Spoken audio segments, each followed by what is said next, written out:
This is the fourth one, but I've done 3. You've got these stats. I mean, you moderated 3. Moderated 3, but I've been to all 4.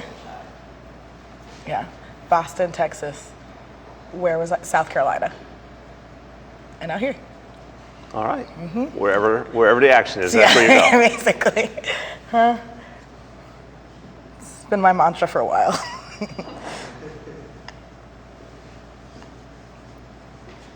Did we ever consider asking if we could turn this around? So we're live on platforms, not on Facebook. But Okay. we're live on Twitter. Okay, thank you. Yeah. Can we get a real On live Clubhouse. voice check here? Just talk normally. Yeah, talking normally, and everybody who's watching, stay tuned. We're gonna start in a second. Okay, Mr. Mayor? Yes, everyone who's watching, stay tuned because as Nelini said, we're going to start in a second. Okay. Redundancy is good. Redundancy is great. Ding.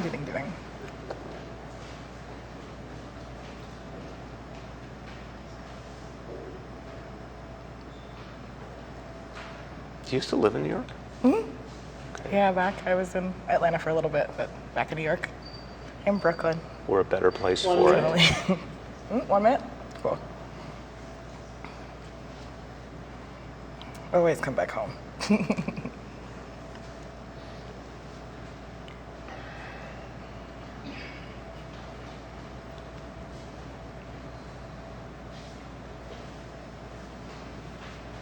Yes. Yeah,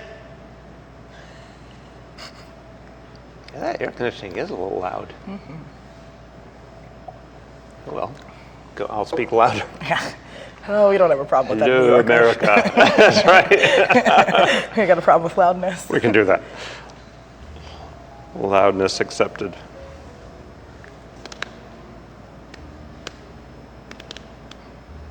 John, you are the 1 minute holder.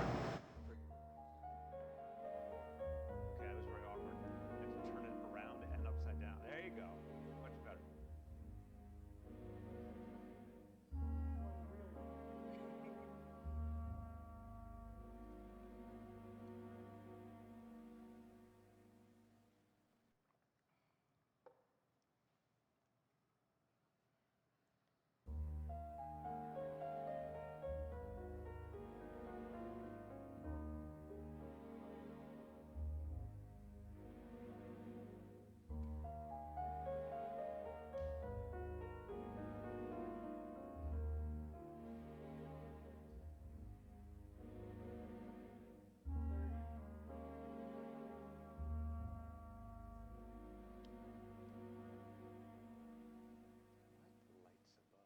Gives it a magical aspect.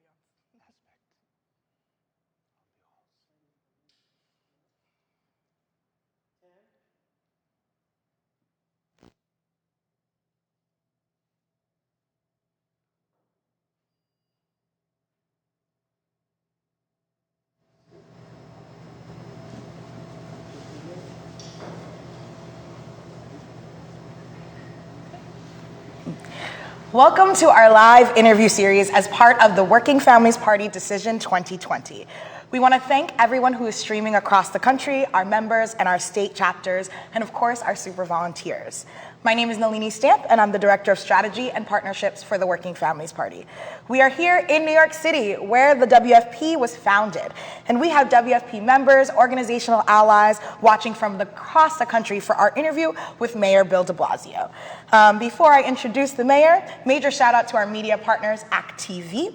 We also have today Spanish interpretation. Para escuchar en español, por favor, llame 605-313-5111. El código de acceso es 377569. The interpreters for tonight are Loreto Paz Ansaldo and Catalina Tang Yang. Thank you. So before we get started, I want to talk about the WFP 2020 endorsement process. For those of you who aren't familiar with us, we are a grassroots party that's fighting for the many, not just the privileged few. If you want to throw down with us, text WFP 2020 to 738-674. We're endorsing a candidate because we believe the best way to beat Donald Trump is to endorse someone and have someone with a bold, transformative vision for social justice and economic justice in this country. In this process, we are modeling the type of democracy that we believe we all deserve. Over the course of the next 2 weeks, we are interviewing 6 presidential candidates from questions from Working Families Party members across the country. After all the candidates have taken your questions, we'll head to a vote in September. Here's how the vote will work. The Working Families Party National Committee, that's made up of state chapters and grassroots organizations and movement leaders, will have a half of the vote share. WFP members and supporters like you at home will have the other half of the vote share. The supporter and membership vote will be held online, and from September 4th through September 6th, you'll get a chance to affirm your values and tell your willingness to vote. People who can affirm will able to be cast those votes between September 9th and September 13th. The endorsement vote will be used conducting ranked choice voting. Here's how ranked choice votes.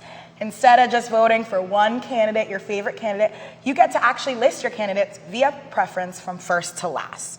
If no one's first choice gets more than 50% of the combined National Committee and online vote, those bottom-ranked candidates will be eliminated and their votes will go to their second choice. This process continues until one candidate crosses the 50% threshold and wins.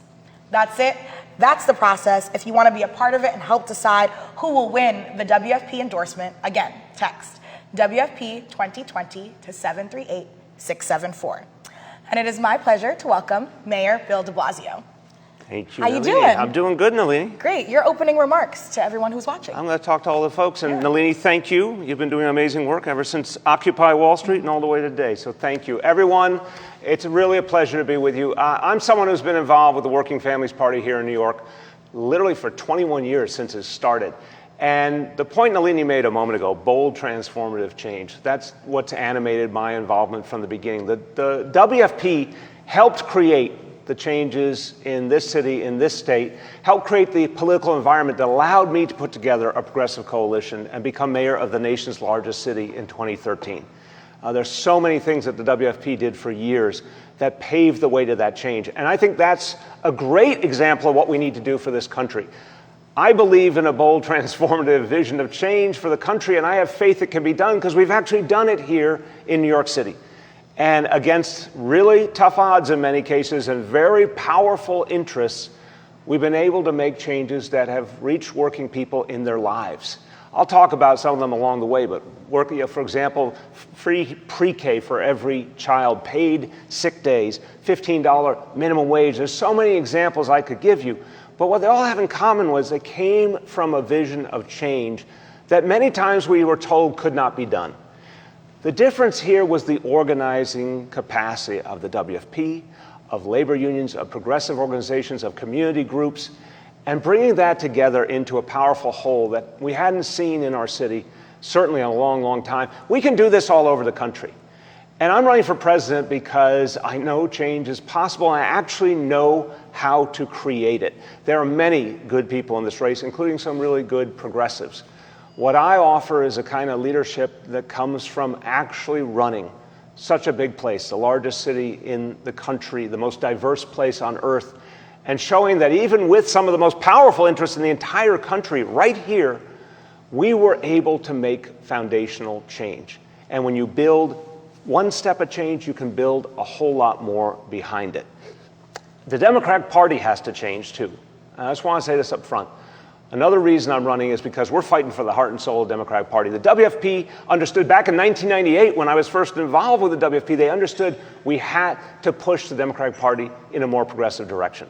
In a way, back to where I think the roots of the party were long ago as the party of working people. WFP has played a crucial role in making those changes. But you see on the debate stage now, there's still this fight that's been going on for a long time between a progressive vision and those who call themselves moderates and are really saying we basically have to accept the status quo or not much better. I reject that out of hand. I've proven in New York we do not need to reject the status quo. The status quo is not only wrong for our people, it's a guarantee we're going to lose elections if working people look at us and think we're not about big, bold change. So I look forward to this opportunity to talk with you, to share with you, but I'm really happy to be someplace here that epitomizes the change ahead. The WFP has proven it can be done. Thank you, Mayor de Blasio. So let's get to it. Okay. Our country and the world face a set of acute intersecting crises, from soaring inequality to a warming planet, mass migration, to rising white Christian nationalism, to existing and potential wars, eroding trust in our governing institutions and democracy itself. Each of the candidates we are considering for endorsement have put forward ambitious plans to tackle at least some of these crises. For example, two cornerstones of your campaign platform are raising the minimum wage as part of the Fight for 15 movement and drawing your implementing free universal pre-K in New York City. Most, if not all, of these plans are sure to encounter a considerable amount of resistance from the Republican Party, of course, but also from moderate or centrist Democrats in the House and Senate, and from wealthy donors and powerful industries. What really is your plan to take on that opposition? And can you be specific about what role you think movements and organizations like ours play in that? Thank you. Yeah, that's such a heart of the matter question. So the only way we get to those changes is by bringing in people's movements into an organizing vision. Look, let's be very clear. The Democratic Party for a long, long time has been part of the mainstream and unwilling to take the bold steps that really would change things. And certainly the Democratic Party has not attempted the kind of organizing strategies that could lead to transformative change. I've proven here in New York it can be done. Both the vision can be put into action and the organizing approach that changes everything. When I ran for mayor, I made pre-K for all the #1 plank in my platform. It was not an issue, honestly, people would have said was the single most important concern on the minds of New Yorkers. I said to people, if we're going to change things for the long haul, if we're going to make working families' lives better, if we're going to change our children's future, if we're going to change our schools, if we're going to give people money back in their pockets, pre-K had to be free and it had to be universal. Now it's because I used that opportunity as a candidate to constantly say, here was a goal we could fight for and win. It changed the debate, it changed the discussion, and it became a demand. And then we built an organizing strategy around it. We had to actually win that, not just here in New York City, but in our state legislature with the Republican state Senate. And we got it done because we created so much momentum that even Republican state senators had to face the anger of their constituents if they didn't give them pre-K for free. I think in that example is a model that speaks to the question that Nelini just asked. We have to have an organizing strategy. Remember in 2009, the beginning of the Obama administration, Organizing for America looked like it might be that. Unfortunately, it turned into more of a fundraising apparatus. A Democratic president, a progressive president, has to build an issue organizing apparatus from the very beginning of the administration, involve progressive organizations and institutions, labor, community groups, coast to coast. By the way, 50-state strategy, not just in the places where it's easiest, everywhere. Because that's where we win hearts and minds. That's where we change people's assumptions about who we as Democrats and progressives are speaking to and speaking for. We have to be everywhere. But I'll tell you something, it works. Look at the minimum wage issue. Look at the fact that it was red states as well as blue states that voted in referenda to increase the minimum wage. That idea of a $15 minimum wage nationally, remember in the beginning where not just a lot of Republicans, a lot of Democrats said it couldn't be done, but progressives kept fighting for it, labor kept fighting for it, a lot of us elected officials kept fighting for it. Now it's happening all over the country. It can be a national standard. So I think the answer to this question is to build a nationwide organizing apparatus to use the power of the presidency, the bully pulpit, the ability to bring in resources and empower the grassroots all over this country to win those issue victories. A lot of them are available to us. Minimum wage, that's a majority position we can win. Changes on gun safety, that's something we can win. Comprehensive immigration reform, that's something we can win. There are so many big changes that we actually have functioning majorities for right now in this country. What's standing between us and victory is an organizing strategy to actually win key votes in the House and Senate that bluntly have gotten away with not being pressured into changing their position. And I think we have never seen what it would look like to have someone with power fostering and supporting that organizing. But I can tell you from the example here in New York City, we won a lot of great victories because we took the bully pulpit and the power of government and we combined it with the power of the grassroots. And when you do that, I really believe that can be unstoppable. Thank you. So 5 years ago this summer, people around the world saw the video of Eric Garner killed on the streets of Staten Island by New York City police officer Daniel Pantaleo. Other officers did not intervene or provide aid as Eric pled, "I can't breathe," 11 times. He was unarmed. Multiple witnesses testified that he had just broken up a fight when officers approached and the medical examiner ruled his death a homicide. Yesterday, after 5 long years, Commissioner O'Neill finally fired Pantaleo. At your press conference, you stated, "We finally see justice today. We saw the NYPD's own disciplinary process act fairly and impartially." Eric Garner's mother, however, Gwen Carr, and other organizers in New York City and across the country have made it clear that yesterday was a step in justice but wasn't the full thing, and that there is nothing fair about waiting 5 years for only one officer to be held accountable. After 5 years, why have you not taken action to discipline officers beyond Pantaleo? And what, as president, will you do to hold these police accountable for their actions across the country? So we can do things extraordinarily differently in this country going forward. And I think this tragedy, a lot of other tragedies, have taught us we just can't keep doing what was done in the past. So the thing I said yesterday, the most important thing, is we have to actually believe, as a matter of faith, as a matter of policy, as a matter of ideology, that this never should happen again, and it does not have to happen again. We can actually transform policing, which is what we're doing in New York. We have retrained every single officer. 36,000 officers have been retrained to de-escalate conflict, so the very thing we saw on video would not have happened to begin with. 36,000 officers are going through implicit bias training to weed out the biases that we all have, but they must be addressed frontally, particularly for law enforcement and all public servants. And every officer now has a body camera on, which was not the case then. Those 3 fundamental changes must be done on a national level, and they can be done with federal leadership. So I am hopeful about the fact that we can do transformative change in policing and in the relationship between police and community. Another thing we've done here that must be national is not only ending stop and frisk, but creating neighborhood policing, which creates an actual dialogue of mutual respect, first name basis communication between officers and community.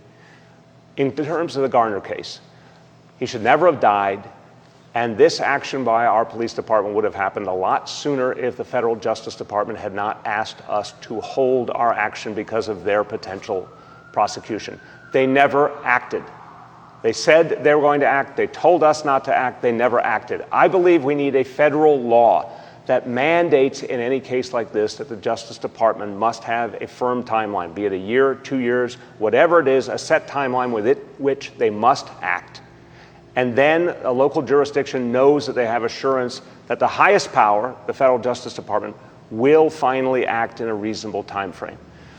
In the end, look, what happened yesterday was justice, and I want everyone to know it was the police department's own trial, own judge, own commissioner that found this officer having broken the rules and held him accountable. That's something that would not have happened necessarily in the past, but it happened yesterday, and that's what we need to do all over the country.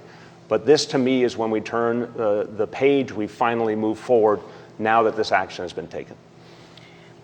You champion universal pre-K in New York City. How will you fully fund our colleges and universities, ensuring teaching jobs are good union careers instead of poverty-wage jobs, and make sure that students have the opportunity to learn without being trapped under mountains of debt? So we're in a world right now where education determines destiny more than any time in history. So the things we have to do, I think, are straightforward. I think we can build strong majorities for them. We need free public colleges and universities. We need a plan at the federal level to provide bailout for folks who are dealing with crushing debt, just like we bailed out industries before. These things can be done. We know, and I've put forward a tax plan that's the most aggressive of every candidate in this race, the single most aggressive one. I think wealthy individuals should be taxed at the 70% level that they were during the 1950s. The Trump tax cuts for the wealthy and corporations should be repealed. There should be an aggressive wealth tax, and mine starts at the most aggressive level of any candidate. This is where the revenue comes from, but the idea is to make education available in a way that's actually sustainable, which it is not today. And by the way, to actually allow people to succeed, we must commit ourselves even earlier to early childhood education. And it's not just about pre-K. A lot of this country doesn't even have full-day kindergarten. My vision is full-day kindergarten, full-day pre-K, full day 3K, which we've started here in New York City now as the next step, 3-year-olds, a full day early childhood education for free. If you do that in the United States of America, and it can be done, it will take us some years to do it, but it can be done. Another very positive reality is we would need 500,000 more educators to provide comprehensive early childhood education. That means a whole lot of jobs for people in society who want to do something positive, who want to create a better society. And with a federal mandate, this is no way it's going to happen at the local level alone. Federal funding, federal mandate, we could actually focus on early childhood education and transform American education, and at the same time create a level of fairness, an equality we've never seen. Imagine every American child starting at the same starting line. That could happen in this country. That's what I was focused on. Thank you. Earlier this year, you told the New York legislature that bringing Amazon's headquarters to New York City was mission critical. As outlined in a report by Mi Gente, a Latinx advocacy group, Amazon profits hugely from our ever-expanding cloud computing industrial complex. They've been called the invisible backbone of ICE's immigration crackdown.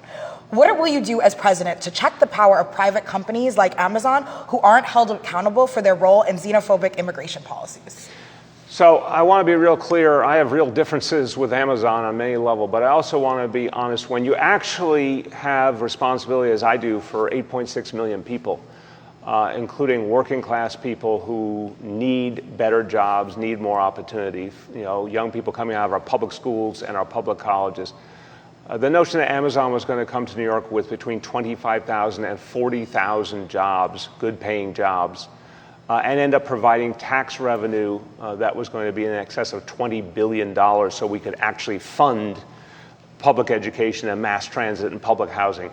I still say that was the right thing to do for New York, but I was also very, very clear that I would hold Amazon accountable on a host of levels in terms of their relationship with labor, their responsibilities to the community, and certainly the situation with ICE. I am very, very concerned about Amazon or any other corporations involved with ICE, and I've said ICE should be abolished. ICE cannot function in its current form. We need border security. That's an acceptable idea, obviously, but it should be done in a way that actually achieves our goals as a nation and respects our values as a nation. And ICE is not doing that. ICE has become a political tool of President Trump, and ICE has become a punitive entity that, from my vantage point, with a city with 500,000 undocumented people, all that ICE has done is create fear. I have not seen anything productive. It needs to be abolished and a new agency needs to be created. But Amazon and all corporations should be held accountable. If they're profiting off of something that is destructive or causing fear, we have to hold them accountable and ensure that they don't do that any longer. And I think there's an amazing citizen movement happening all over this country to demand more of the entire corporate sector, to demand more of the technology sector in particular. And as president, I would use the power of the federal government. I would use the bully pulpit. I would use the organizing strategies to ensure that those companies are held accountable. Thank you. Thank you, Mayor, for being a champion of addressing climate change with a plan for a New York City Green New Deal.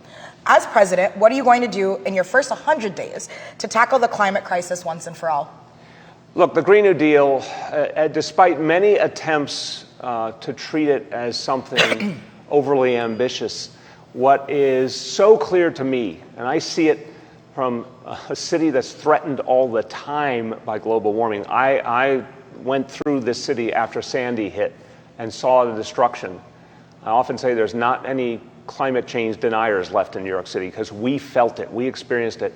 So folks who say, oh, the Green New Deal is unrealistic or we can't afford it, you know what we can't afford? We cannot afford inaction and we can't afford a lack of urgency. The Green New Deal is the right direction. And I believed it so much, I started acting on it right here in New York. In this city right now, we have passed the toughest law of any city on earth to require building retrofits, a big part of where emissions come from.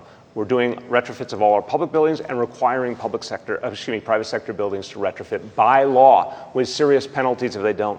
We're creating public electric vehicle charging stations. This is a public mandate. We're putting them up all over the city so people can have electric vehicles. Our city government is going to be fueled by all renewable electricity in the next 5 years. These are all things the federal government could do in the first 100 days.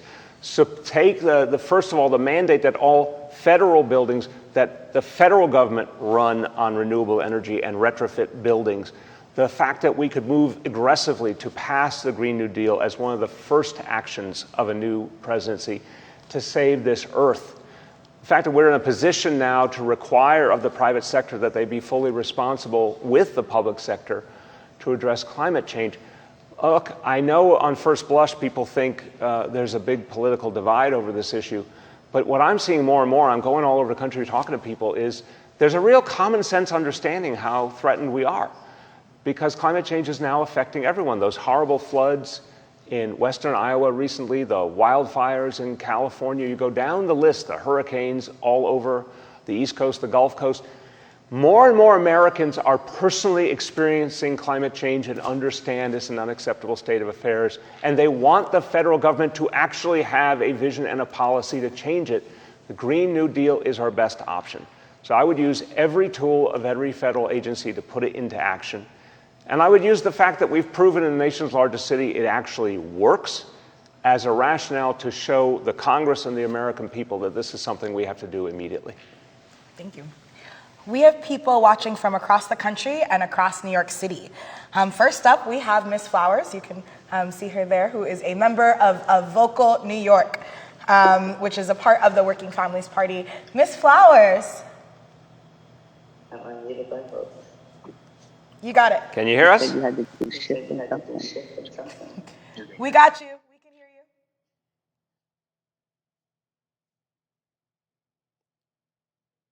you. Ms. Flowers, your question. We got you. I am Nathan Flowers. I am a 73-year-old homeless woman who confronted you at your gym last October when I was 72. I asked you that you set aside more housing from your affordable housing plan for homeless New Yorkers, and you refused again. New York City is a city in America, but it has the largest homeless population of any other city. Over 60,000 people live in shelters. In one single school district in the Bronx, over 10,000 students are homeless. Meanwhile, your housing plan will create twice as many units of housing for people who can pay more than $2,500 per month in rent than it will for folks who are homeless. Why should Americans trust someone who justifies spending public resources to build housing for people who make six figures while there's record homeless and suffering in the city he leads? Well, we have a respectful difference, and I want to speak to it. My leadership, we never did previously to address the housing crisis. We had a rent freeze for 2 years in New York City, which is something that was unheard of previously, but we had it because we used the power of our rent laws on behalf of tenants who deserved relief based on the actual facts of what they were going through. We used the power of law to give people a rent freeze. We are giving in this city people who are threatened with eviction free lawyers to make sure that they are not evicted. And the eviction rate is going down steadily because we're stopping people from becoming homeless to begin with. These are kinds of things that you don't see in this country, but they're models of what we could do. Yes, we do have a lot of people in shelter. That's a true statement. And we have a lot of people in shelter because the cost of housing in the city has continued to go up and wages and benefits have not gone up the way they need to. We're finally making progress because we got the $15 minimum wage, because we gave people benefits like paid sick leave that are changing things, because we're giving people things like free pre-K for their families, like guaranteeing health care. Something else New York City is doing, guaranteeing health care directly for anyone who doesn't have health insurance. These things are changing the reality for a huge number of families. But I respect all activists and I respect people who have a strong view. But there's facts that need to be added to this equation, like the fact that over the last 6 years, 100,000 people who are in our shelter system were helped to affordable housing. And that we have the most aggressive, largest affordable housing initiative this city's ever known. 700,000 people will benefit from it. We are keeping people in their apartments, subsidizing in place for decades ahead, and guaranteeing they pay no more than 30% of their income in rent. We're building more affordable housing.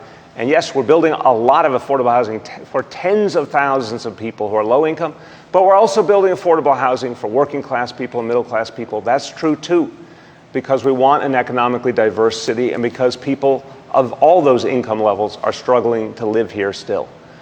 So I would argue that the model we have here in New York City actually offers an example that the rest of the country could follow. Anyone who is homeless here has a right to shelter, which is why you don't see what you see in some other cities, vast numbers of people out on the street. We have a right to shelter. It does take a lot of money, but it's the right thing to do. And then we help people from shelter to affordable housing. And we're going to keep doing that on a huge scale. So I think the facts of what has already happened, I understand there's differences over how to approach legislation or policy, but the thing I never understand in this discussion, if 100,000 people have already been moved to shelter, from shelter to affordable housing, that's not an ideal or a policy paper. That actually happened for 100,000 people who needed help, and we're going to keep doing that. Thank you. And thank you, Ms. Flowers. We have people who have been asking questions via our Crowdcast, and the top voted question right now is from Henry. Hi, Henry.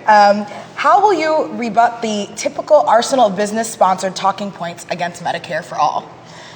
So, you know, the rebut the arsenal of business talking points. Oh, the arsenal. Yeah, the arsenal. Okay. I know, not the soccer team. Not the soccer team. I was like, where does soccer come into this? The arsenal of business-sponsored talking points against Medicare for all. How would you rebut that? So I've been going all over the country talking about, I'll use all the phrases, Medicare for all, universal health care, single payer.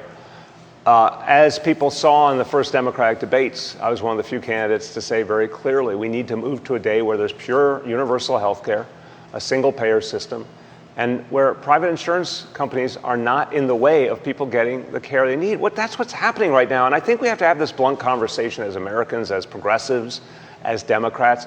Some of the Democrats on the stage kind of have this gauzy vision of the glory of private insurance. I'll tell you something, I've talked to so many people in this city and all over the country who will tell you, in fact, they're happy if they have an insurance plan, but they'll immediately tell you all the things it doesn't do.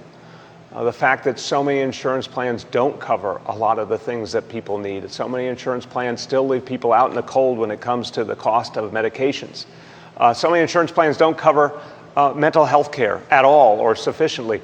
Dental. There's so many gaps, and then God forbid anyone has a serious condition that can literally lead to the bankruptcy of a family. So that's what's wrong to begin with. But the most persuasive argument I've found is talking about the actual cost people pay, because it keeps hitting people and hitting people. Premiums, deductibles, which are often one of the biggest boomerangs out of nowhere, people being hit by a huge deductible, co-pays, out-of-pocket expenses, even before you get to all the things that are not covered. So this is not an ideal we should be aspiring to. And this is the argument I think actually works, to say, hey, if you believe it is a great country and we know it's a wealthy country, what should we be aspiring to? We should be aspiring to a healthcare system that is truly comprehensive and universal, that encourages people whenever they get sick to get the help they need. You're not going to get that in a private insurance-dominated system. And we have to be honest about that. A huge amount of money is siphoned off by private insurance companies for their profit margin. And a huge amount of people are rejected constantly from getting the care they need because it doesn't conform to the needs of the insurance company. So why do we have this focus on insurance companies when the focus should be on the wellness of our people? This is a position I think we can win. It will take a real debate to show people that something better can be done. And I would be honest and say, we're not going to do it overnight. And it will take stages. And we also have to be honest with people that we're going to show them each step along the way that we're creating something better than they have. Because I don't blame anyone who fears that they might lose something. But I believe we have great examples from all over the world of what it means for people, what it means for a family to know that they're not going to go bankrupt, to know they can get the range of care they need, to know help is out there. This is one of the greatest opportunities we have to address healthcare, to address mental health, which is being left out of the equation, to address income inequality, to address the amount of stress in American life today, so much of which has to do with medical conditions that people fear they'll never be able to address. This is a transformative change we need in this country, but it's a discussion we should go out and have with people. We should not be fearful of going out and saying to people, this is a bold change and it's something that could make your lives so much better. and let's fight for it. Thank you. The Working Families Party is committed to building a mass multi-racial base of people across the country who are organizing to recruit and elect candidates up and down the ballot on a program for real transformative justice. We have a track record, as you said before, of electing insurgent candidates to office and translating those to real victories, both in the ballot box and wins for working people. Increasingly, we want to support candidates who not only see the WFP as a valuable ally, but see it as their political home and the banner under which they'll march. How will your campaign relate to WFP if we endorse you? So, well, in terms of political home, I think I can say I don't know about all the other candidates and their experience with WFP, but I can say it's been a political home for me for 21 years. Literally remember very vividly the night of the first election in 1998 when it appeared the WFP had not won enough votes to get on the ballot permanently in New York State. But there's a beautiful thing called the recount, and when the votes were actually counted, the WFP prevailed, and it changed this state permanently from that moment on for the better, and now is having such a big impact all over the country. So the WFP is already a home for me, and what I have found is that working constantly with the WFP, I've voted for WFP candidates regularly throughout my time in public life. I've worked with the WFP on organizing drives. I remember the time years ago when the WFP was the only voice saying in this state that we could raise the minimum wage well before the $15 minimum wage, when people were saying typically, and the business community was dominating the discussion, saying if you raise the minimum wage, we'd lose jobs and the economy would suffer. And the WFP a lot of times was the voice pushing the spectrum to say no. If we raise the minimum wage, people will have a better life, and actually there'll be a lot more jobs because people will spend the money that they have and it will help others.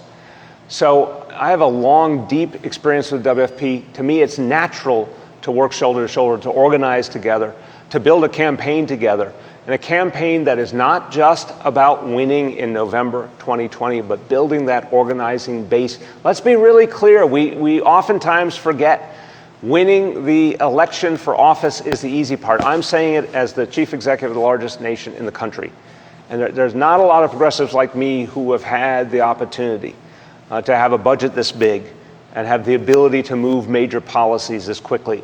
I can tell you that only works if there's an organizing strategy to go with it. And the WFP is the place to turn to build that kind of organizing strategy because we've seen it work over and over again. And the WFP has a transformative impact on the political discussion and certainly on the Democratic Party. And this is something to be real clear about. Again, I take you back to those debates over the last few months. You still hear this raging battle for the heart and soul of the Democratic Party. And there's a lot of moderates telling us to not be bold, to try to homogenize and not let the rough edges show, and to not stand up for working people and fight the wealthy and corporations. The WFP has always been telling Democrats, rightfully, be who we really are supposed to be on the side of working people. And my simple three-word slogan, working people first, I can't think of anything more synonymous with what the WFP has put forward and built around and inspired people to think over the last 21 years. So to me, it would be seamless, it would be natural, it would be organic to build a deep coalition with the WFP to win an election. But again, that's the easy part. The much more important part is to build a national organizing movement. I don't think there's ever been a time, I would say in the last half century, more ripe for the kind of organizing we need on these issues today. This is the moment to do it. And the WFP has to be right at the forefront of that. Thank you. So this is another question, our last question from Crowdcast. And we've got a few more before we end our time together. So how do working people deal with the worsening income inequality and the big banks, Wall Street, that are out of control in a lot of aspects because of lobbying and Citizens United are still legal? So how do we deal with this, both the influence of lobbyists, corporate lobbyists, big banks, and Citizens United? What would you do about it? So first I remind people, and again, I have an example right here in New York. The things I'm telling you about are things I've already experienced as a leader and been able to show how we overcome powerful interests. You know, I mentioned that rent freeze earlier. Landlord lobby in New York is really powerful. They didn't want a rent freeze, but it was the right thing to do. They took us to court and we beat them. The real estate industry did not want a law requiring that developers had to build affordable housing whenever they came to the city for the right to build. We passed that law with our progressive city council, and now it is something that helps us to create thousands and thousands of affordable apartments. There's plenty of time I've had to stare down powerful interests, and what I would say to you is the way we beat them is with people power. It may sound a little cheesy, but it's true. When I came into office and we said we had to end stop and frisk, you had the editorial boards, the business community, the police unions, all sorts of power centers saying this was a problem, and we beat it. We showed them we could overcome that and create a different approach to policing. It is about people power. So in the end, what I've found time and time again is we have organizing power we're not yet tapping into. And when you combine a leader in executive office with a progressive vision with the organizing capacity of progressive groups and progressive labor and communities, it creates extraordinary possibilities. Now, that doesn't mean we give up on Citizens United. I actually believe we can overturn Citizens United over time. There is an American majority that does not believe in Citizens United. We can build that grassroots movement to get to the day where we pass a constitutional amendment. If ever there was something, and there's many constitutional amendments that have been proposed, but if there's one that actually could have forceful majorities state by state, including in red and purple states, it would be one to get big money out of politics, because I want to affirm a lot of independents and a lot of Republicans don't think it's right either. So we should work to that day. But I want to give you another example, which I think is a hopeful one, that we're doing here in New York, and we should do on the federal level as well. We just passed a referendum in November that I sponsored to give an 8-to-1 match in our local elections for all grassroots donations up to $250. We lowered the donation limit so there would be fewer big donors to begin with, but much more importantly, we said, it doesn't matter if you give $1 or up to $250, it's going to get matched 8-to-1 with public funds. And we had a very important special election for the Office of Public Advocate. And what we saw for the first time ever was people could run for the highest offices in this city and never talk to a big donor because they could do it all at the grassroots level with those public matching funds. That is perfectly legal under current federal law. And that's a model we should build out locally and in states around the country. But I propose we do that on the federal level as well. Because if matching funds were a part of our system all over this country, you would see grassroots candidates able to run and win like never before. And the power of money would be diminished. In elections, it can be done. There'll always be lobbyists, there'll always be corporations, but if we take away their power to influence elections, then things change fundamentally. Thank you. So we have the next live stream question is coming from Giancarlo Fernandez from Community Voices Heard Action, which is a part of the Working Families Party here in New York. Giancarlo? Mr. Mayor, you have listed up all that you have done for affordable and public housing in New York City. But as a resident of public housing, I can tell you that the conditions in our homes are still undignified and dangerous. Toxic mold in my home has repeatedly sent my mother to the emergency room with migraine headaches. While it's true that federal disinvestment got us here, as mayor of New York City, you control an $87 billion annual budget. In order to determine whether I, as a New Yorker, can support your candidacy for president, I need to know what you are prepared to do as my mayor.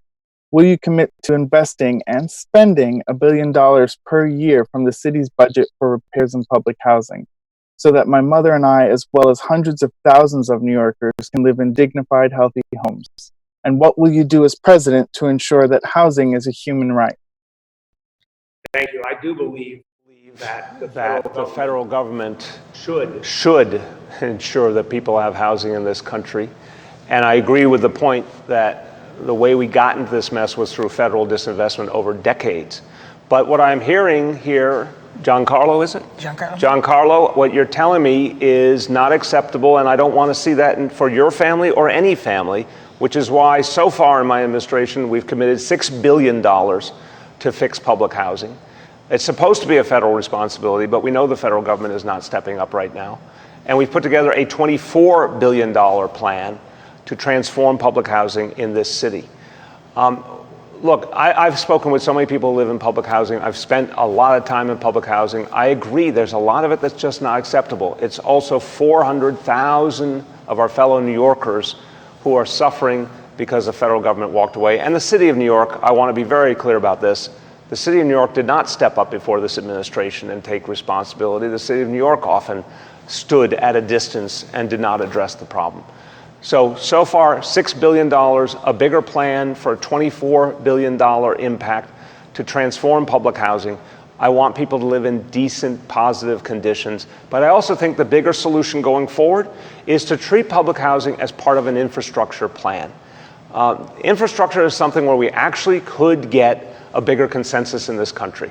It's something that we could pay for right away by repealing the Trump tax cuts for the wealthy and the corporations. Exactly the amount of money that was supposed to go to an infrastructure plan went to those tax giveaways. When you consider public housing part of our national infrastructure, then it's given the status it deserves, so it gets priority and funding so we could actually go city by city and restore public housing. But we have to be very, very clear. If public housing is not included in infrastructure vision, then it will continue to deteriorate all over the country, and hundreds of thousands of people will suffer wrongly. And so this is one of those moments where I think we have to come to a reckoning. Something was built decades ago on the premise, on the guarantee that the federal government would be at the table. The minute they walked away, people started suffering, and now that suffering has gotten deeper and deeper. And some of it involves direct health and safety issues like Giancarlo talked about. The only way to fully address that, it can't be done at a city level fully, is to ensure that public housing is part of any federal infrastructure plan. Thank you. So this question comes from Lisa from Mandaree, North Dakota. The federal government has a responsibility to the indigenous First Nations people here in the US. Today, Trump and Republicans are trying to give power back to the states to regulate tribes' oil and gas. Tribal treaties are with the US nation and not individual states. So will you uphold and respect the legally binding treaties that were signed long ago with indigenous and First Nations peoples? Yeah, I participated earlier today in an extraordinary forum, had to do it remotely because of the important events happening here in New York, but an extraordinary forum held in Iowa today, the first Native American presidential forum I think that's ever been held, and it was a demand for really basic things like respect for tribal sovereignty. We talked about a lot of the changes that have to be made to respect tribal governments, which right now don't get the help they deserve from the federal government, and in fact are not even allowed to act on a whole host of matters that their people need help on. It's like the worst of all worlds. So I do believe in enforcing and respecting tribal sovereignty on native lands, and I do believe in honoring treaties. There are some things that are going to take an immense amount of work to make sense of because so much has gone wrong for so long. But this is something we can do so much better on, and it begins with understanding that Native American tribal governments have been in the forefront of things like environmental stewardship. This is really important, where we've seen corporations degrade our environment all over the country, and honestly, the federal government often be hand in hand with those efforts.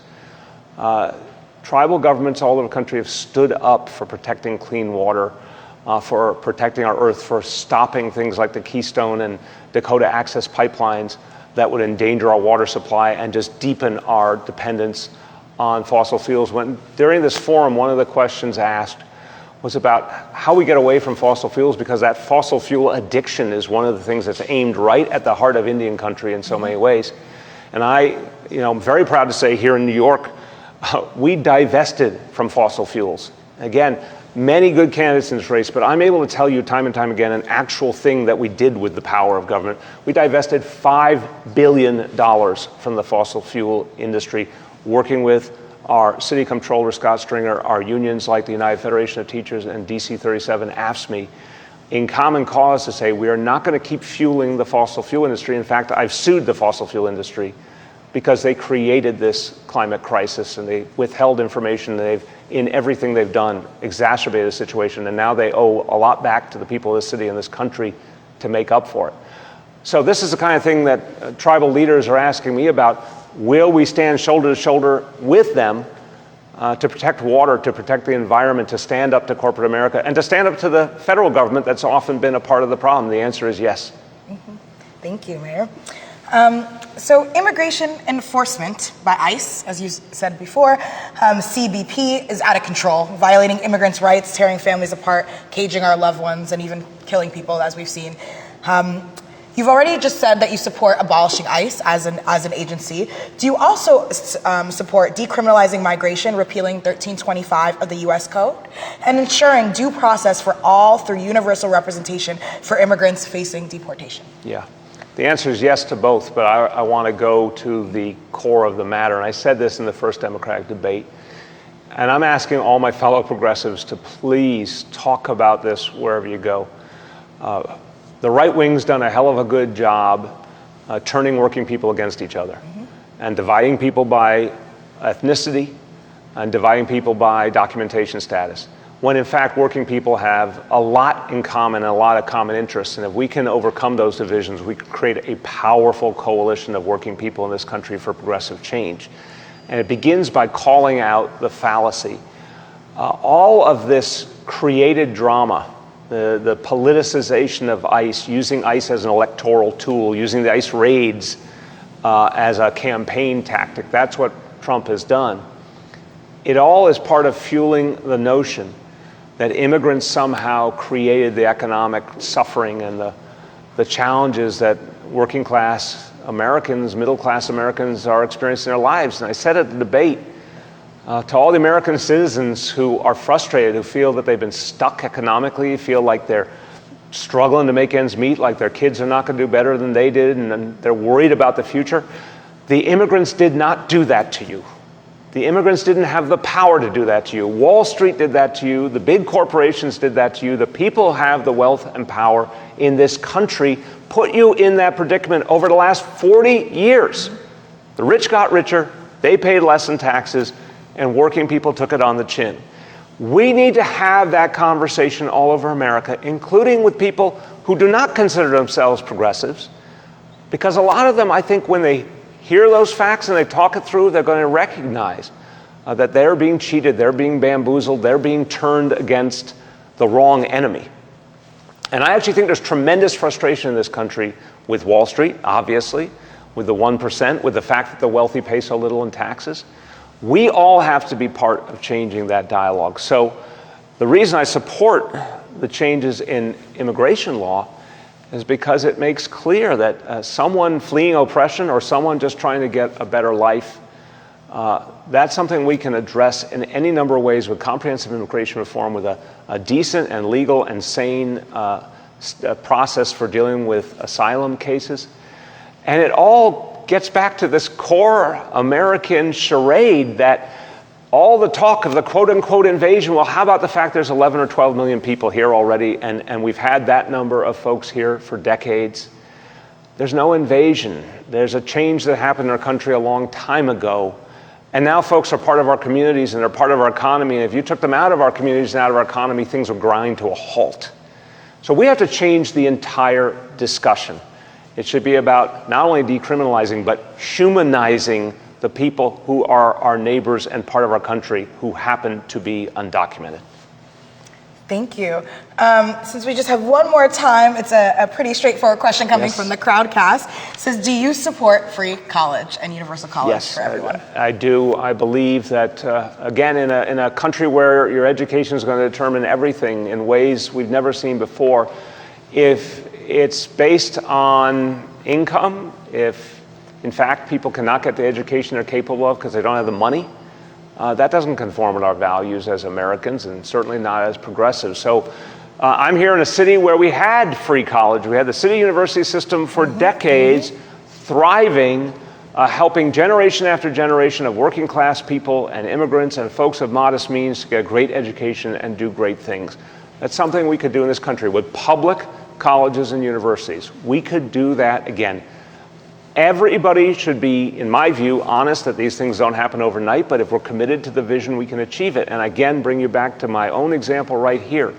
The big changes we made here, starting with pre-K for all, you're always told it can't be done. So I say to my fellow progressives, don't fall for the oldest trick in the book. They will tell you these things can't be done. They will tell you we can't afford them. They'll tell you they're impossible. They'll tell you there's no money. And what I always say is there's plenty of money in this world and there's plenty of money in this country. It's just in the wrong hands.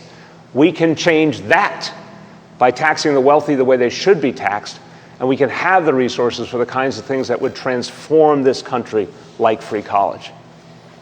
Thank you. Now, Mayor de Blasio, you get to make your final case to the members and those watching of the Working Families Party. Thank you so much, Nelini. To everyone at the WFP, look, I am a fundamental believer that big changes can happen, and I am actually more optimistic today than 6 years ago when I became mayor of New York City, because I have seen big transformative change. It can be done. And I can tell you it takes a lot of hard work, it takes a lot of organizing, building coalitions, it takes taking on a lot of powerful interests. And it takes really being devoted to figuring out how to make change work every day. It's not just an idea, to make it actually reach people right in their homes, in their lives. That's what I've been doing for these last 6 years. I have tremendous respect for the other good people that the WFP is considering. But my message to you is, as you look at who's going to be your presidential candidate, and ultimately we hope the next president of the United States, I believe in my heart you need someone who actually knows how to take these ideas and make them come alive for working people, and knows how to do that kind of organizing. It's a different thing when you've been a leader of a place like this, the most diverse place on earth, the most complex place on earth, a place with so many challenges. But here, we've been able to move forward with really fast, bold change. And I'll tell you, I'm a big believer each change builds the next. We've built those coalitions of lots of different communities. We've proven that communities that felt in so many ways left out and marginalized can be brought into a powerful political coalition and can see real change in their lives. Talk to folks in communities of color who no longer experience stop and frisk and now experience a positive vision of neighborhood policing.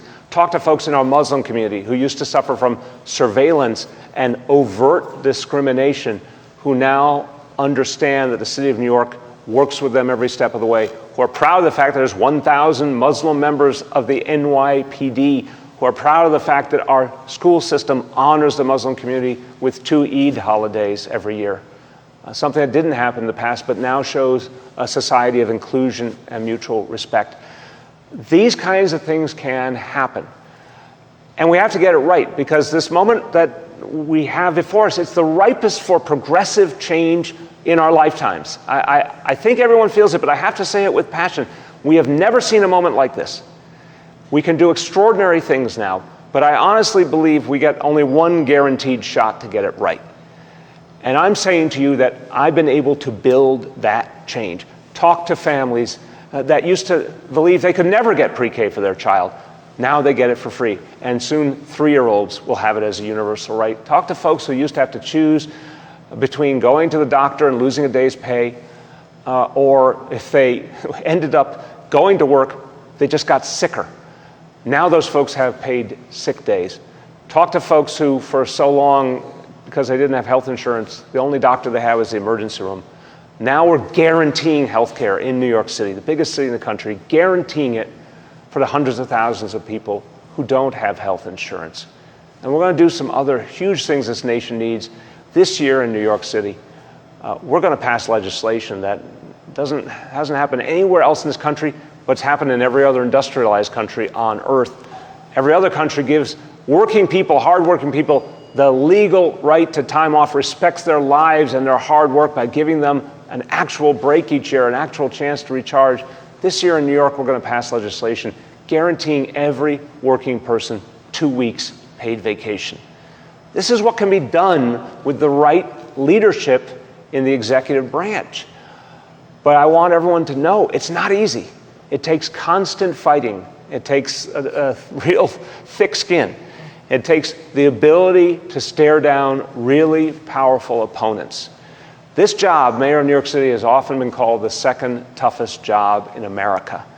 Well, I've been doing the second toughest job in America for the last 6 years, and we've got a lot of change to show for it. The kinds of things the Working Families Party fought for, not just for years, for decades, are coming true here in New York. Not just a little bit, the full vision is coming to fruition because we were able to create the kind of coalition to get it done. Now we have to do this in this whole country. It's an extraordinarily tough job, but it can be done. And I'll tell you something, we also have to be devoted to that original concept of WFP, not only to be a voice of conscience and an organizing platform, but to change the Democratic Party fundamentally. And this is the moment to do it.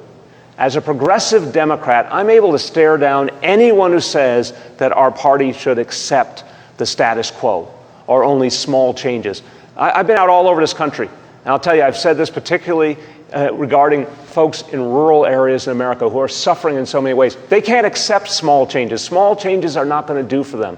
It's not going to help them and their families. It's not going to help people in urban America. Small changes are not only not going to be enough, they're not going to win us votes. They're not going to lead to people believing it's worth voting and being part of this movement. Big, bold changes are the things that animate people, get them involved, and actually change things long term. So I just want to say thank you for this chance to be with you. Thank you, Nelini. Thank you to everyone at WFP. You've done extraordinary things over the last 21 years. And this is a moment where the WFP vision can be achieved on an unprecedented level. And I look forward to fighting shoulder to shoulder with you to get it done. Thank you. Well, that concludes our Q&A. Thank you, Mayor Bill de Blasio. Thank you, everyone from home joining us, watching, and questions from WFP members. We wish you the best of luck. If you want to participate in further Q&As with other candidates or get updates on how and when the vote will go down, again, text WFP 2020 to 738-674. Thank you, everyone, for watching. Good night. Good night, Nelini. Thank you so much. How the vote will go down. I like that. This is how this will go down.